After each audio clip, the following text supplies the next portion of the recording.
Hi, I'm Mallory with Weems Mobile Detailing, and I'm here to show you what a typical morning meeting looks like if you're a franchise owner. We have our lovely crew here. We have John, Rick, Shakira.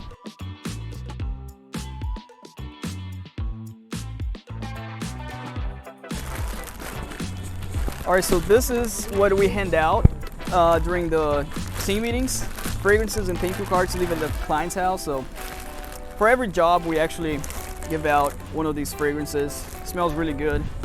We never open them. So we're supplying that. That's what we do on the team meeting. We're supplying, checking the vent, checking even the mechanical part of the vents, and washing the vents as well to make sure once a month or twice a month they are always top notch. And the trainer, like John Yan, he's one of our trainers.